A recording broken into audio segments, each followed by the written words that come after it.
Thank you. It's with great sadness that I came down from Birmingham today. Another round of atrocities. People in Gaza, once again in the news, because of what's happening to them and not because of the progress that needs to happen. But I came for 3 reasons, and I have 3 key messages.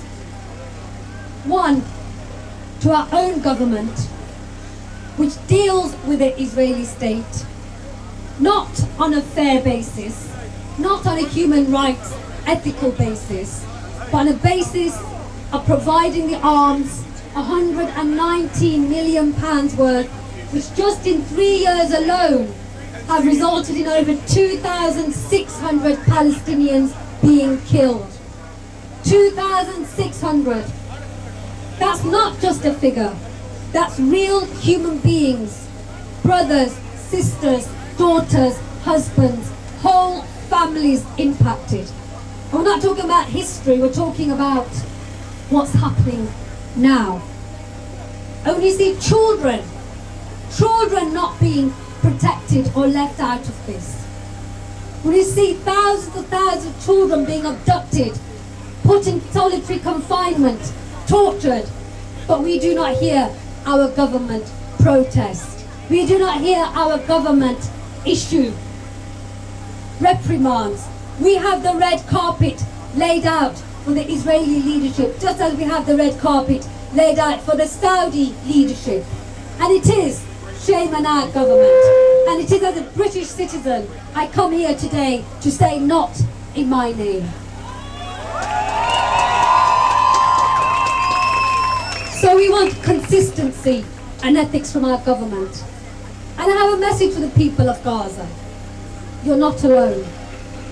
All these people are here who are not Palestinian, who are not Arab, who are not Muslim, and they're not here because of any hatred or prejudice. They are here because of the love of humanity, equality and justice. And they see your pain. They hear your cries. They share your tears. And we know that part of the brutality of the Israeli regime is not just the physical violence, it's the psychological violence of isolation, of making the victim the oppressor, and of making the oppressor the victim. But every single person who's come here today is witness to the crimes that are being committed and are standing in solidarity, in humanity, with you, side by side. You are not forgotten.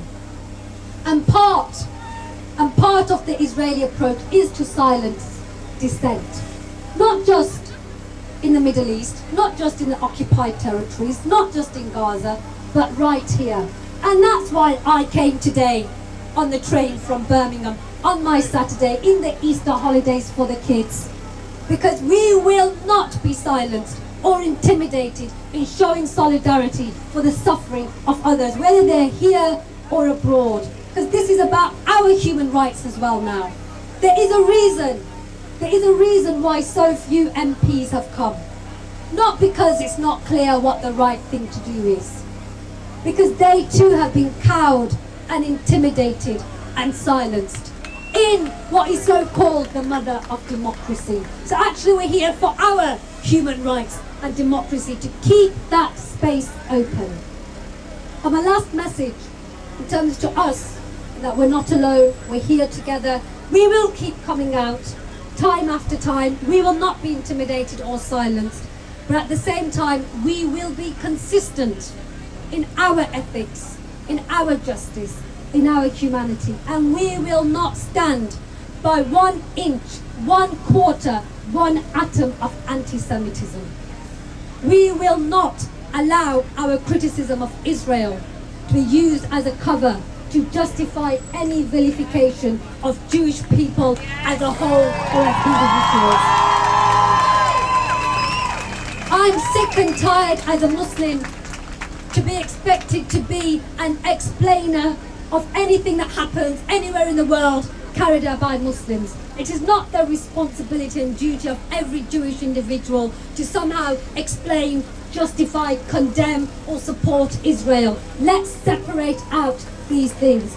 Let's stay united in the fight against racism, against xenophobia, whatever form it takes.